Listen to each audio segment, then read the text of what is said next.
Sveiki, Delfi žiūrovai, šiandien tiesiogiai sveikinuosi su jumis iš Vilniaus. Čia man už nugaros matote, kad yra susirinkę žmonės į protestą. Kultūros atstovai šiandien šįryt susirinko į protestą prieš partijos Nemuno aušra deleguotą kultūros ministrą. Vos po 3 parų į Lietuvą iš Baltarusijos vėl įskrieję kontrabandininkų balionai sustabdė Vilniaus ir Kauno oro uostų darbą. Seimas svarsto didinti baudas ir baudžiamąją atsakomybę nesilaikantiems karantino. Pažeidžiantiems saviizoliacijos režimą grėstų laisvės atėmimo bausmė. Eurų tai mokės, kas turi tą būtų 100 000 eurų, tai ten reikės sumokėti 40 eurų, bet tas mokestis yra tikrai sąžiningas. Trečiadienį pasieniečiai neleido į Lietuvą iš Baltarusijos patekti 48 migrantams. Mus visiškai nepasitardami su mumis, juk jie dirba mums, o ne mes jiems. Ar jie turi tarti su mumis? Ar turi?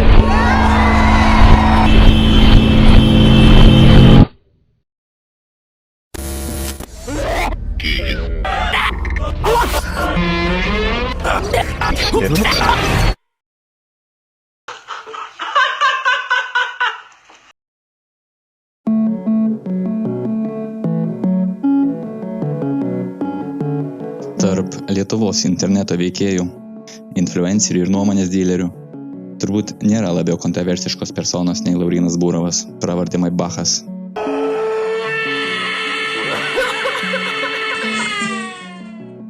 Jo video turinys renka 100 000 peržiūrų. Jį žino didelė dalis lietuviško interneto vartotojų ir šou elito. Jo ekstremalūs skečai ir telefoninis priekabiavimas prie prostitučių dalina visuomenę į jo gerbėjus ir rašius heiterius. Aš žiūrėjau tau skelbimą. Taip. Va čia tai malaiška, pizdata ją nahui. Paviršutiniškų žvilgsnių galima traktuoti Lauryno veiksmus kaip dėmesio ir šlovės troškimą, dėl kurio visi metodai pateisinami. Bet jeigu nuspręsime pamatyti, kas slepiasi už fasado, už kaukės, po kurią slepiasi Laurynas, galėsime įžvelgti paslėptą tiesą ir skausmą, kurią šis genialus juodos komedijos ir satyros kūrėjas bando mums danešti. Suprasdami šią personažą mes geriau pažinsime save. Suprasime, kaip ir kodėl Maibachas yra svarbus Lietuvai, jo komedijos genialumą ir kodėl jo nekenčia tie, kurie bijo gyventi.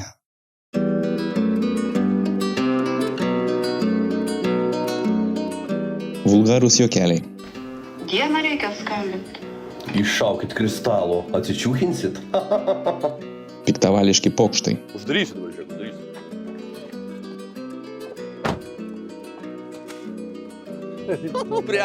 Socialinių ribų peržengimas ir formos kaitaliojimas yra archetipiško triksterio bruožai. Triksteris yra asmenybės archetipas, sukalibruotas stipriai jausti visuomenės ir žmogaus veidmainystę, disfunkcijas, dvigubus standartus ir apgaulę. Jis naudoja šiurkščią komediją, kad atskleistų tiesą slypinčią po apgaulę. Triksteris išsipisinėja iš melagių. Nu, verchatūra atvažiavo. Kur tas pituchėlis? Kaip veikia Laurynas? Viename iš video, kuriame mūsų herojus susitinka su Minedu dėl artėjančios jųdviejų bokso kovos, Laurynas savo triksterių įgūdžiais provokuoja Minedą. Tai kaip ten Ukrainui sekasi? Nu, žinai, manau, kad jau geriau negu tau gal su Petru. Tai kaip ten sekasi chocholams? Tai Jo oponentas Minedas nori būti Ukrainos rėmėjų ir bando tai akcentuoti viso įrašo eigoje. Ukrainoje yra vietų, kur žmonės duonos neturi. Žiūrėk, pradėkime nuo šito. Gal tu nori su manim kitą savaitę į Ukrainą? Eik kovok, kol nėra karo, nes kai bus karas, eisi kitur. Kiekvienas renkame savo vertybės, ar ne? Laurynas, ciniškai vertindamas Minedo nesavanaudišką kilnų ir garbingą tikslą, nusprendžia patikinti, kiek tame yra sąžiningo atsidavimo, o kiek bandymas pasididinti socialinį kapitalą ir gauti visuomenės pagarbos. Ateik palaikyti Ukrainą. Einam, pažiūrėsim. Maibachas surengė Minedui egzaminą. Ar tu, Minedai, esi dvasiškai atsidavęs šitam reikalui, ar bandai pasipelnyti? Kiek tokiam kilniam ir pavojingam tikslui sugebėsi paaukoti? Ar tu prisiimsi atsakomybę už savo veiksmus, ar dangstysies savo tikslo kilnumu? Ar tu eisi iki galo? Ar prie pirmo spaudimo subirėsi kaip šlapias tualetinis popierius? Visus šitos klausimus Laurynas uždavė vienu veiksmu. O tu Minedai nevalgai? Žinok, aš dietos laikausi. Nori? Žiūrėk, aš tau galiu paskaninti, filmuok. Taip gal geriau. Vienu veiksmu puolančių Minedo ego Laurynas gavo egzamino rezultatą.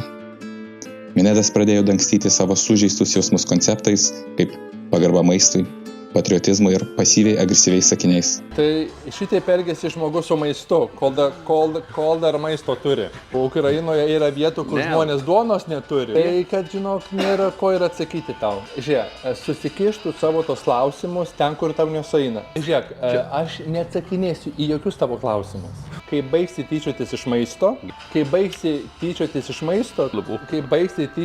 maisto, tada mes galėsime su tim kažką šnekėti. Tai nafik tu čia atėjai, Mindaugas? Klausyk, ne dėl tavęs. O dėl ko? Ne tavo reikalas. Nes tokius kaip tu, pirmoje vietoje reikia šaudyti. Ar žmogui, kurį taip lengva išmušti iš vėžių, galima patikėti tokią svarbią misiją kaip karinės paramos rinkimą? Atsakymo ilgai laukti nereikėjo. Čia jūs išgirsite, pavyzdžiui, ukrainietės liudijimą, kuri šiuo metu turi reikalų su antstoliais, nes maža to, kad Menedas pasisavino turtą, tačiau jis tai padarė tokiu būdu, kad štai nuo karo pabėgusi ukrainietė čia Lietuvoje dar liko skolinga ir šiuo metu ruošiasi kreiptis į teismą. Ir tokių liudijimų yra не vienas. Кто не устраивал никакие проверки, никакие аудиты, там что он получал, какие пожертвы он успел собрать. Он ушел, бросил на произвол судьбы, грубо говоря. Я закрывала с личных средств какие-то моменты. Jei turi sąžiningą ir kilnų tikslą, joks provokatorius tavęs nepajudins. Laurynas vienu vulgariu veiksmu padėjo visuomenei suprasti, kas yra kas. Žinai, kas yra, turbūt yra blogiausia dalis, kai žmogus įsivaizduoja esas tai, ko jisai nėra. Tai žinok, tai yra medikai gydo visą tai. Laurynas, būdamas triksteriu, geba rengti moralinius egzaminus žmonėms, kurie stato save moralinio teisingumo pjedestalo viršūnėje. Jeigu nori tapti įžymus, surask slopinamą archetipą kolektyvinėje pasąmonėje ir įkūnyk jį socialinėje erdvėje. Triksteris gimsta, kai visuomenė sužydėja, tampa pernelyg biurokratiška ir joje atsiranda skylių dėl perteklinės rimties. Kai atmetamas chaosas, mes prarandame kultūrą. Lietuvos kolektyvinė pasąmonė reikalavo pasiuntinio, kuris sunaikins pasenusias vertybės ir, įnešdamas chaosą, sukurs naujas. Kitaip tariant, per rimtai į save žiūrime. Nustojame žaisti ir iš savęs juoktis.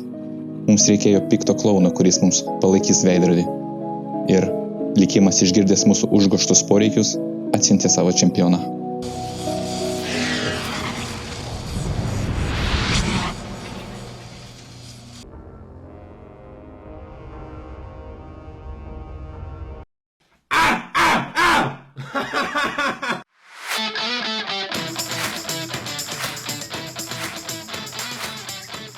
Tai, kad Maybach auditorija yra pagrinde jaunesnio amžiaus žiūrovai, nėra atsitiktinumas. Vaikai puikiai jaučia melą ir apgavystę iki to amžiaus, kol suaugę netampa to melo bendrininkais.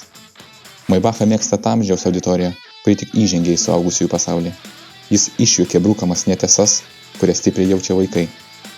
Jeigu vaikai žiūri nesąmonės internete, jų gyvenimas namuose per daug sąmoningas ir racionalus. Be chaoso nėra kūrybos, o be kūrybos, kam visą tai? Kitoje poliarumo pusėje yra jo aršus heiteriai. Tai yra pagrinde protingieji suaugusieji, kurie vis stenena, kokia bloga linkme eina visuomenė, jeigu jaunimas žiūri tokį turinį. Visuomenė nedrausminga kažkokia, neklauso.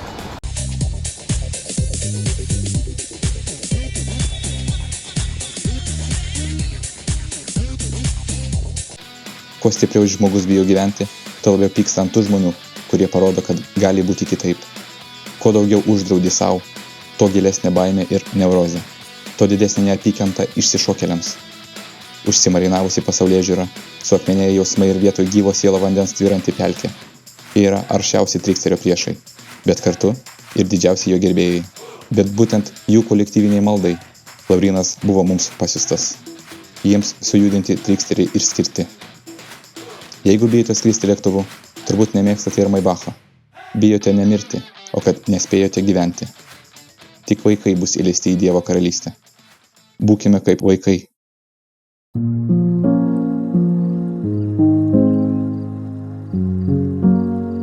O koks yra Laurynas iš tikrųjų? Koks turi būti žmogus, kuris pasiėmė sunkią naštą gydyti visuomenę savo fizinės ir psichinės sveikatos kainą?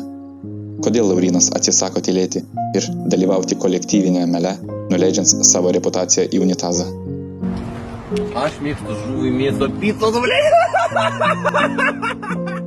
Po akcentiško viercho personažo kaukės slypi ciniškas ir sužeistas žmogus, kuris dėvi šarvus iš baimės būti vėl sužeistu.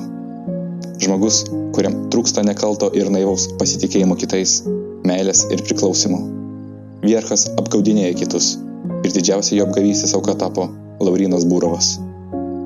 Be jokių abejonių, Lauryno dėžutė, į kurią jį bandė įkišti visuomenę, pasirodė per maža. Jo talentai liko neįvertinti, jo jaunatiškas idealizmas atsimušęs į šaltos realybės sieną subirėjo į šipulius. Negavęs meilės ir palaikymo, atsibudo jo šešėlinė, piktoji pusė. Jeigu aš blogas, o jūs geri, štai jums veidrodis. Idealistas nusivylęs pasauliu. Žmogus veidrodis. Kolektyvinės pasąmonės atsakymas. Tas, kuris apgaudinėja ir yra apgautas pats. Laurynas Burovas Maibachas.